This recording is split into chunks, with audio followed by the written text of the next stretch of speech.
Olá, bem-vindos ao programa Vida Acadêmica. Eu sou Vanessa Fontana e hoje entrevisto o professor Leonardo Rocha, Leonardo Caetano da Rocha, que é graduado em Ciências Sociais pela Universidade Federal do Paraná, fez o seu mestrado em Ciência Política também pela Universidade Federal do Paraná e atualmente cursa o doutorado em Ciência Política.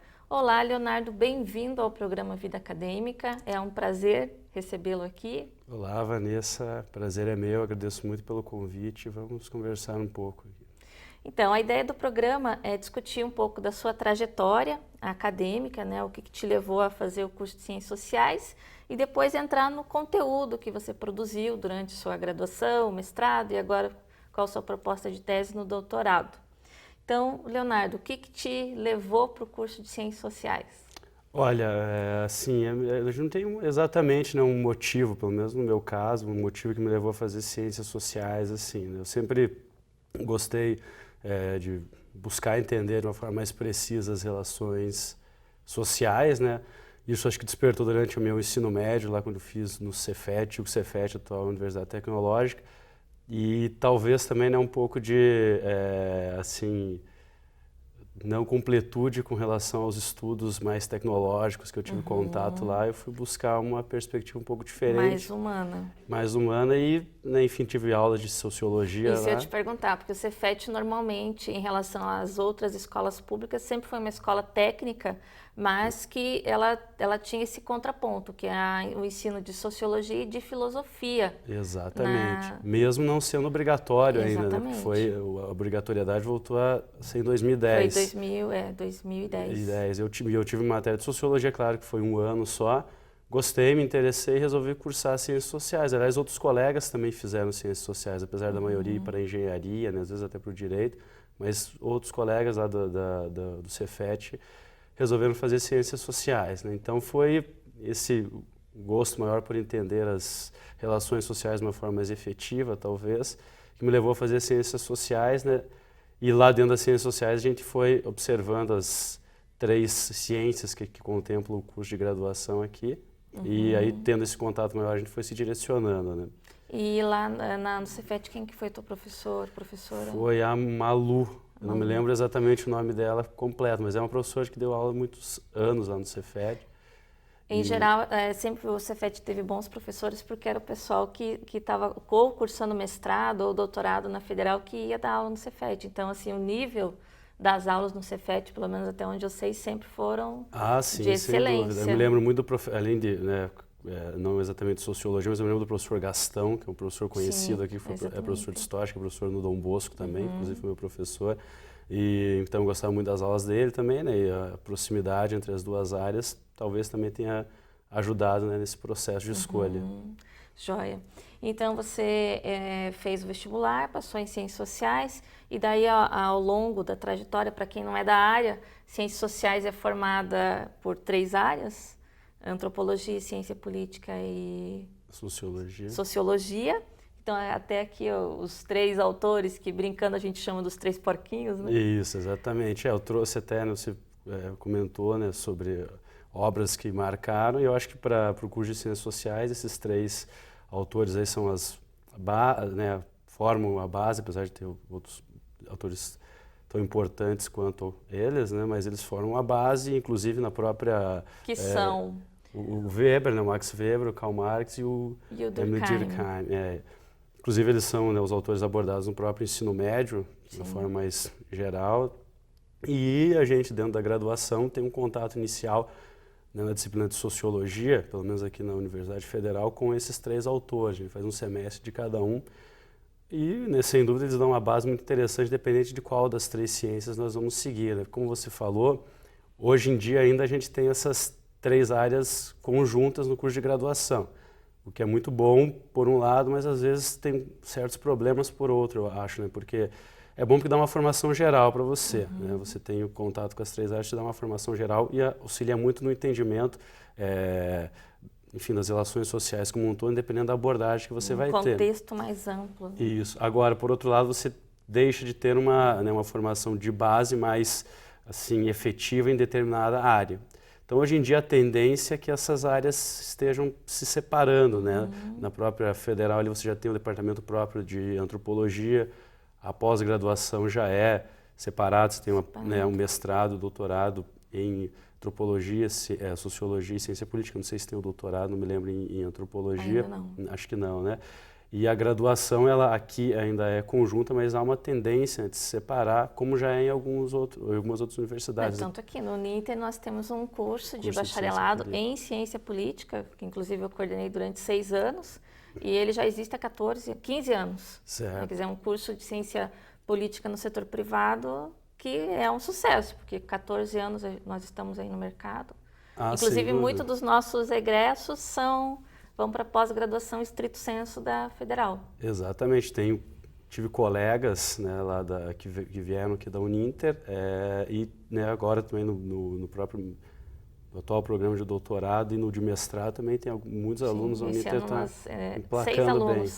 6 alunos emplacaram lá na Federal, em ciência política. Inclusive uma da nossa linha de pesquisa aqui, que é a Fabrícia, Exatamente. Do nosso grupo de pesquisa, ela ingressou esse ano. E foi fácil para você escolher a ciência política ou você titubeou entre as áreas da sociologia, antropologia? Eu assim, não cheguei a titubear, né? Como eu falei, assim, quando a gente entra com essa visão mais completa de ciências sociais, pelo menos no meu caso, eu não tinha essa ideia tão certa da diferença entre as 3 áreas, né? E lá dentro foi ao longo do tempo, eu sempre gostei muito de política, essa política, né, parlamentar, né, enfim, que a gente entende que não é exatamente só isso que a ciência política aborda, partidária mesmo. E acho que naturalmente fui seguindo por esse caminho, né? Mas eu não gostei muito de matérias que eu fiz tanto na sociologia quanto na antropologia, mas nunca pensei em seguir uma dessas outras 2 áreas, né? E lá dentro da graduação eu comecei a fazer algumas matérias com o professor Sérgio Braga, que foi meu orientador na graduação, no mestrado e é meu orientador no doutorado.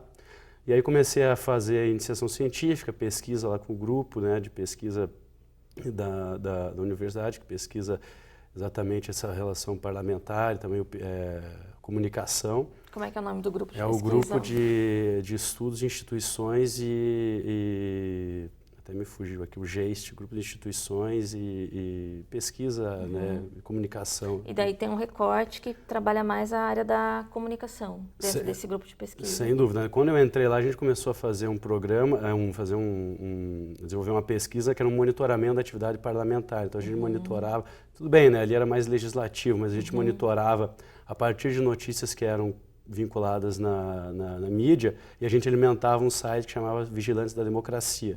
Então você tinha lá a bancada paranaense no Congresso, os parlamentares da Assembleia, os senadores paranaenses, tinham cada um o seu perfil e era alimentada de notícias com a atuação deles. É um site, tinha um site. Era um site, isso vinculado não tem mais, né? Era vinculado com a Federação das Indústrias aqui do Paraná. Mas o que vocês produziram de dados continua disponível?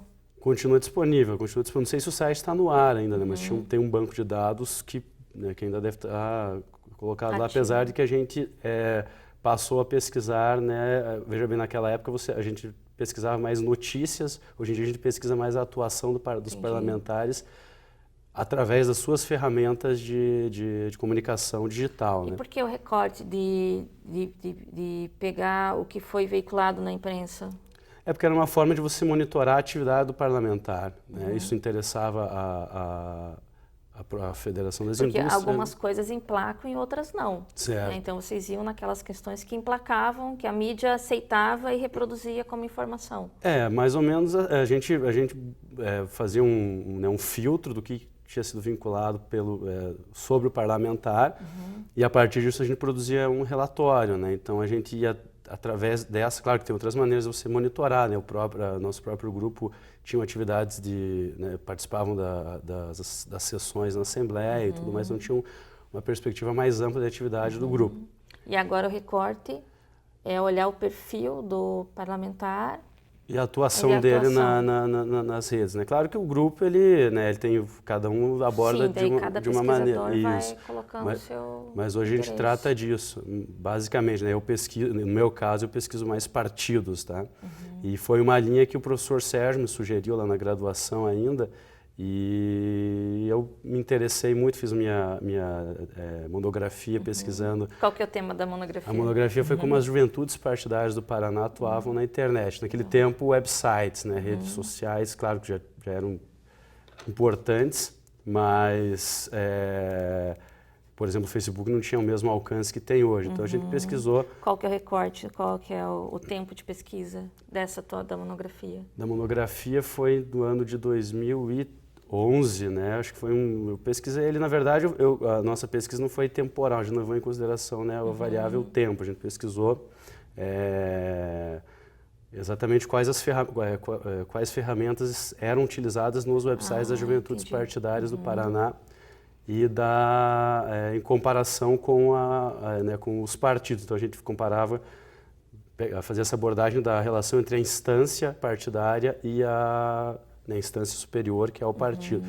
Inclusive, né, essa monografia gerou um capítulo desse livro aqui, que é o Internet Poder Local, que saiu esse ano, que é um livro que, né, organizado pelo professor Jamil Marques, lá da Universidade Federal do Ceará, pela professora Alessandra Aldé, que pega justamente essa temática, né? Como é que se dá as relações políticas na internet, na esfera local. Porque a maior parte das abordagens sobre a internet são gerais, nacionais.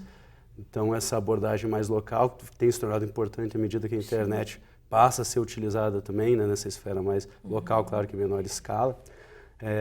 Surgiu esse livro que tem a maior parte dos pesquisadores aqui, né, brasileiros, tem grandes nomes, né, da pesquisa sobre comunicação política digital, e um dos capítulos foi escrito por mim com a Vamos dar uma olhada ali no...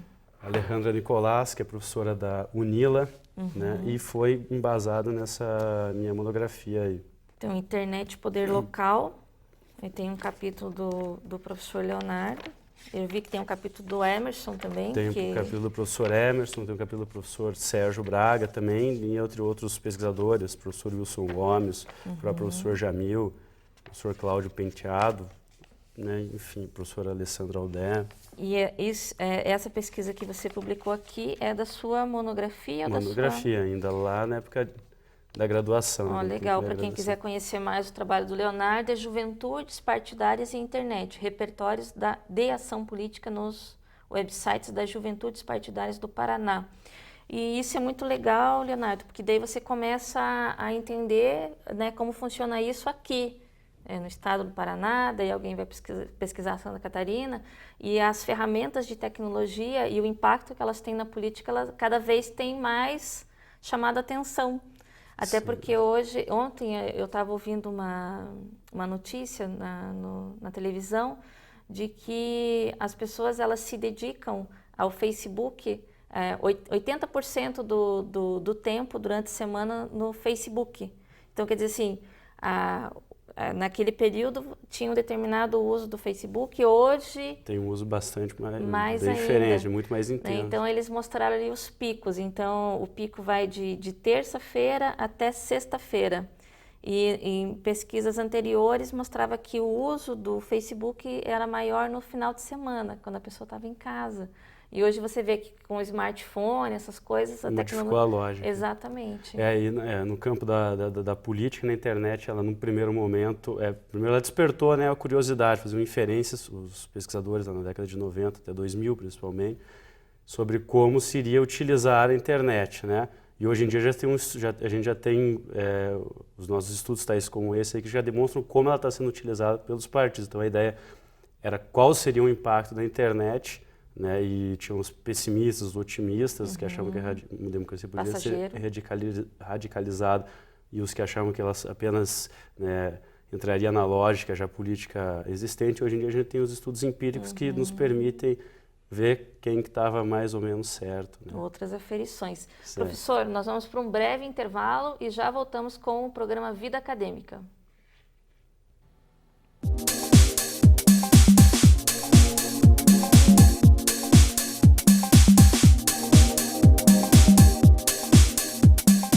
Ô Wilson, você que é campeão da educação, passa a bola, pô. Graduação e pós-graduação é com o time da Uninter. É isso mesmo, eu só jogo em time campeão. Inscreva-se já, uninter.com. Uninter, o grande lance da sua carreira.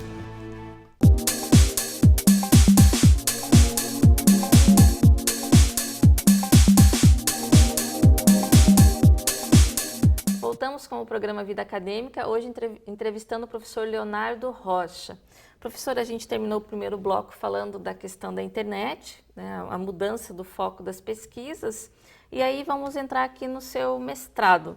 Né? Você fez um mestrado em Ciência Política e aqui está a dissertação do professor Leonardo, Partidos na Rede, Ação Política Virtual das Instituições Partidárias Brasileiras. Pois é, então, né? Então, essa ideia de pesquisar partidos e internet, como tudo surgiu na graduação, né, com sugestão do professor Sérgio Braga. E ali eu estudei a ação dos partidos na esfera local, né, que a gente comentou anteriormente. Uhum. E aí, assim, não tinha um estudo aqui no Brasil, pelo menos, né, que a gente tinha, pelo menos com esse foco, né, no sentido de entender como é que os partidos, né, sobretudo todos os partidos, né, porque geralmente os estudos têm o recorte dos partidos maiores, né, ou pegam partidos de espectro ideológico, uma coisa assim, representantes. Mas não tinha assim um diagnóstico de como é que os partidos utilizam a internet no Brasil, principalmente no período não eleitoral. Porque a maioria dos estudos abordam período eleitoral e, né, abordam parlamentar ou, enfim, o candidato. Né? E você tem uma modificação substantiva na toda a estratégia comunicacional dos partidos no período eleitoral e no período não eleitoral. Né? O foco fundamental da maioria dos partidos é alcançar as esferas do Estado, do poder, então, de modo, né, que ele precisa passar pelo crivo das eleições, eles incrementam as estratégias comunicacionais do período eleitoral. Sim. Então, a gente queria saber como é que essas estratégias aconteciam no período não eleitoral, né, e se eles fomentavam essa prática democrática nesse período. Como os partidos passam por uma crise de legitimidade muito grande, né, não é só no Brasil, mas no mundo inteiro, até a gente tem na Espanha o Podemos surgindo, né, inclusive tendo um bom resultado eleitoral agora, mas no Brasil, sobretudo, o índice de confiabilidade social demonstra que os partidos são a pior instituição avaliada. Imaginava-se, né, que os partidos poderiam utilizar a internet, que tem sido uma ferramenta de ação política, né, independente dos partidos, como a gente viu nas manifestações de junho, enfim, viu agora mesmo, outros tipos de manifestação, né, ela é um meio de organização política que tem fins offline, né, então se organiza online e tem fins offline, então ela é um espaço para a mobilização política. Então os partidos poderiam utilizá-la para, né, se reaproximar dos cidadãos e melhorar essa legitimidade mesmo, né, junto à sociedade civil. Afinal de contas, eles deveriam fazer essa mediação. O recorte foi no website dos partidos? Foi o website e o Facebook. Ah, né? Tá. Porque, assim, o website hoje em dia tem uma discussão, né, de será que o website é tão importante? Para a instituição, eu acredito que seja ainda, né? E o Facebook, porque é a rede social mais utilizada, né? Aqui no Brasil, de longe, a rede social mais utilizada, apesar da importância de outras redes. Nós fizemos um artigo agora com o professor Sérgio Braga e com o Márcio Carlomanho, que é companheiro lá também do mestrado, atualizando esse debate, né, vai sair agora esse artigo, e a gente já daí tentou englobar alguns outros índices, levando em conta Twitter, Google+, YouTube. Mas aqui a gente focou no Facebook e websites. E como é que é, assim, para a gente ter uma ideia, a periodicidade de publicação? Que o site você usa para colocar informações ali genéricas sobre o partido, alguma questão, mas e no Face, eles publicam de quanto em quanto tempo? Como é que é essa lógica? Então, assim, a gente pegou 4 dimensões de análise que a gente tentou observar, que é difusão de informação, interação, mobilização e sofisticação. Porque o que a gente queria observar é para que o partido usa. Ele usa para difundir informação, então o que acontece? Ele difunde informação e se aproxima da lógica da mídia tradicional, que é difundir informação, né? Daí ele subutiliza a perspectiva de mão dupla e mão tripla, ou seja, subutiliza a possibilidade de interação, que é o grande diferencial da internet. Os nossos resultados mostraram que justamente os partidos utilizam majoritariamente a internet como forma de difusão de informação, subutilizando as perspectivas interativas e de mobilização. E o grau de sofisticação ainda é bastante precário, né, tanto de websites quanto no Facebook. As outras inferências que nós fizemos foi, a gente queria observar se tinha algum padrão de uso. Mas voltando primeiro a essa questão que você falou, isso se dá porque eles reproduzem as informações que estão na mídia ou eles produzem informação para publicar? A gente até tem uma categoria dessa, né? Assim, geralmente alguns partidos produzem muita informação, outros apenas reproduzem, mas nesse ponto eles têm aumentado assim, a quantidade de produção de conteúdo especificamente online, que é uma coisa muito importante, porque quando você reproduz um conteúdo analógico no meio digital, o meio digital tem sua lógica própria, né? Então você perde em qualidade. Mas o que a gente verifica é que eles passam informação, né? Não aproveitam tanto essas perspectivas interativas de uma forma geral. E o que você chama de interação? O que seria essa interação? Há mecanismos através dos quais você recebe a demanda da população. Você consegue escutar o que o indivíduo pensa sobre o partido, pensa sobre o Estado, pensa sobre o que quer que seja, né? E você, além de receber essa perspectiva, interage, troca informação com o indivíduo. E, aliás, pode permitir, inclusive, que haja um âmbito de debate, que seria a mão de terceira via. Tá, era isso que eu queria entender. Porque, assim, se ele reproduz ou se ele cria o conteúdo e publica, ele pode colocar, se manifesta sobre isso, Sim, o partido quer saber exatamente. o que você pensa sobre... Aí esse seria um caminho de interação. Seria já um caminho de interação. E mais do que isso, enquetes, fóruns, né? Enfim, próprio questionário, todos esses elementos são meios de interação, né? Que não são tão utilizados, sobretudo, nos websites. Mas isso acontece porque os partidos, de uma forma geral, têm essa dificuldade em prestar contas, né? Que é um outro elemento, que é o accountability, né? Que a gente na minha dissertação não abordo tanto, mas o professor Sérgio trabalha bastante com isso, questão da transparência, mas eles têm dificuldade porque os partidos, independente da esfera digital, têm dificuldades em dialogar, em prestar contas, em receber a demanda por parte da população. E isso se reproduz na esfera digital. E um outro elemento que a gente buscou ver foi assim, se existiam padrões de uso entre, por exemplo, se o partido ser maior ou menor afeta o uso, ser de uma posição no espectro ideológico afeta o uso, que daí a gente tem hipóteses da equalização, normalização, ou seja, como os partidos menores não têm acesso às mídias tradicionais, eles poderiam equalizar o debate por ter acesso a uma nova mídia. E a gente vê que realmente não tem uma grande diferença no uso, pelo menos não tinha, entre partidos grandes e pequenos, no período da dissertação, que foi ali em 2013. Agora a gente começa a observar que já está tendo uma diferença. Porque apesar da internet ela ser, né, livre, mas principalmente websites, demanda recursos financeiros para você construir uma coisa de qualidade. Foi uma coisa que eu fiquei pensando. E eu já fiquei assustada porque eu vi ali que está batendo 1 minuto para o término da entrevista. Passou muito rápido. Para a gente encerrar, Leonardo, o tema do teu doutorado agora. O doutorado eu vou pegando essa linha e eu quero fazer uma análise comparativa, né? Pegar esses resultados, atualizar, né? Qualificar o debate com a literatura, a própria metodologia, pegar esses dados relativos ao Brasil e comparar com outras democracias, né? Enfim, contemporâneas aqui. O nosso recorte hoje é Reino Unido e Espanha. Tá? Comparar, e aí fazer inferências sobre diferenças do sistema partidário, sistema eleitoral e cultura política. Muito interessante. Professor Leonardo, muito obrigado pela sua presença aqui no programa Vida Acadêmica. Foi tão rápido e a gente aprofundou os temas que não... vamos ter que fazer um outro programa para discutir só daí a proposta do doutorado. Então, muito obrigado pela sua presença aqui. Eu que agradeço mais uma vez e estamos à disposição para conversar um pouco mais. Obrigada. Hoje estivemos então com o professor Leonardo Rocha, que é um grande pesquisador da área de mídias, e a abordagem interessantíssima fica aí. Então, na próxima semana voltamos com o programa Vida Acadêmica e até mais.